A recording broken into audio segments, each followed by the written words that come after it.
What's going on, guys? Alex here, and we are back for another video. It's been a few months since I've created a video on this channel.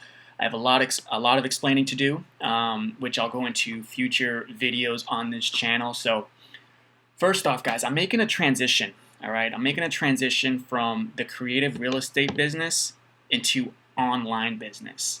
All right, I just realized for my personality, my lifestyle, my future goals, this type of business is not going to be best suited for me.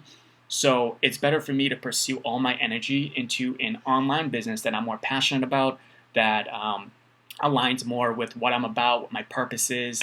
And I created another YouTube channel that I'm working on now, which I'll share and probably at the end of this video. And just know that what I'm doing now on this channel is I'm going to share everything that I know about creative real estate investing, because it's been a long journey for me within creative real estate investing. I've learned just about every strategy there is to learn. I've invested thousands, tens of thousands of dollars into my education in this field. I can save you guys a lot of money, trust me, on what I'm going to share within my Everything I Know About series. I've been to events, you name it. You name the guy, I've probably been there, right? Or I've learned from him, I've taken his courses, all right? So just know that. And I'm going to share my experience, everything I know about this business. If you want to pursue this business, go for it. I mean, it's only served me to pursue this business. It's helped with my sales skills, my communication skills, my confidence, my courage. It's built discipline. Like, there's so many benefits I've gotten because I went on this journey that's now going to serve me on my next journey. All right, so I just want to share that. I don't want to keep this video too long. Just know that I'm going to share different strategies. I'm going to share everything I know that I think would be helpful to someone who's just getting started or who's already on the path to create financial independence within this business. All right, I'm going to give it all away. So in this video, I'm going to share everything I know about wholesaling lease options. All right, and let's just get into it. This is the easiest way to get started, guys. It's the easiest way because there's literally you have no risk, you have no responsibility, which is what attracted me to this strategy. All right, and what do I mean by that? You literally, so if you were to do a sandwich lease option, you'd be responsible for the monthly payment, right? So you're not on the hook for anything. All right, you can make the contract contingent, you can make it non-exclusive, and you can make it contingent upon finding a buyer, right? But you're not putting up any money, right? You're not putting up any credit. You're not putting up any risk. What you're doing is entering into an agreement with a seller by putting it under contract. I just use a one-page simple non-exclusive contract. I then go out and look for a buyer, right, which only costs me time, really, and then I match the two and get an assignment fee as a result, right? And then it's their responsibility. It's a seller's responsibility to manage the process to get the buyer to the finish line. You could make a point that you should be involved in the process to help them get to the finish line, since this is what you do, this is your business, right? You help buyers get to the finish line and get financing, but you're not on the hook for anything, all right? So that's what I like about it. I'm not on the hook for any monthly payments. I ask myself this question: in my area, houses go for about $300,000 to $400,000 on average. The mortgage payment's going to be around $200 to $2,400 a month. Now, would it keep me up at night assuming my buyer were to default during the process, would it keep me up at night to know that I had to make a $2,000 to $2,400 a month payment? Yeah, it would. It would. So I'd rather focus on a strategy where there's no headaches, there's no responsibility, while I'm also building my buyer systems, which gives me more confidence to know I can handle the default. I can just put another buyer in there. But when you're first starting out, it's tough to have that type of confidence. All right, so no risk, no responsibility. Another reason why it's so easy is because you're giving the seller full ask price and the best terms possible, right? You're literally agreeing to full market value. You're literally agreeing to full rental value, also the shortest term possible, which is going to be the shortest amount of time your tenant buyer needs to get financing, usually 12 to 18 months, more likely 18 to 24, but the shortest amount possible, right? Because think about what a seller wants. Seller wants top dollar. The seller wants their money today, right? They want it to sell as soon as possible. They want as much money up front if they're going to agree on terms, and they're going to want the highest monthly payment they can get, right? So you're giving them all the retail value for all that stuff: the price, the monthly, the shortest term, and the highest down payment you can give them, right? Because your down payment's going to come from the buyer, and your buyer's most likely going to put down 3 to 5% of the purchase price, And the way I would structure it is I split it with the seller 50-50. So that's the most I can give them up front. It's the best terms I can offer a seller, which makes it easy. It's also the easiest to pitch to a seller, right? So first off, it's easier because I'm giving them all the full retail values. But it's also, I make it non-exclusive, right? I make the agreement non-exclusive. I give them two options. I give them a sandwich option and the wholesaling lease purchase option.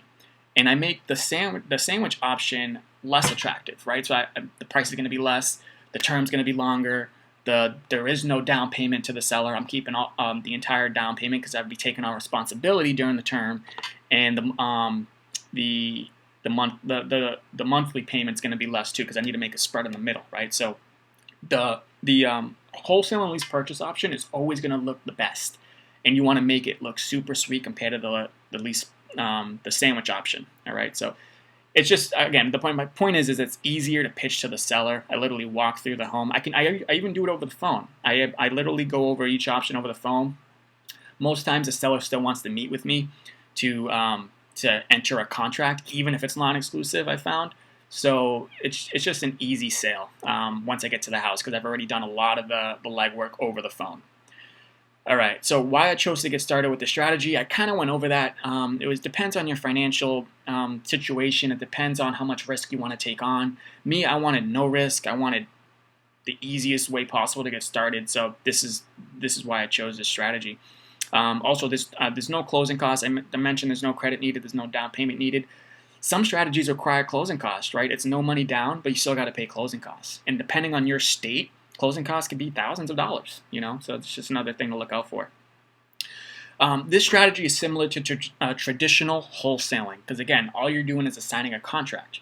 You're entering into a lease purchase agreement with the seller, and you're then finding a buyer. Well, the way I do it actually is I enter into a simple one-page agreement with them, which goes over the basic terms. I also have some of the terms to be determined until I find the buyer. I then go out and find the buyer, and then enter into a lease purchase with them. I assign that back over to the seller with an attorney, and then I collect an assignment fee from the attorney. So it's similar to traditional wholesaling in that you're only assigning a contract and getting a one payday upfront. So another thing to note, not every seller prefers this option, right? You would think that, I'm offering them full value for it, right? I'm giving them top dollar for it. Why would they not want this option out of any other option I can give them? Because most sellers, guys, that are open to terms, they want debt relief. All right, they want to alleviate this headache, this problem from their life, and just move on. And they're willing to exchange equity for that, right? That's what most sellers who are open to terms are about. So you just have to realize that just because you're giving someone full value for their home within a certain period of time, 12 to 18 months, it takes a lot of trust, guys, like for them to just give their house, to agree with the strategy with you, right? They want assurance.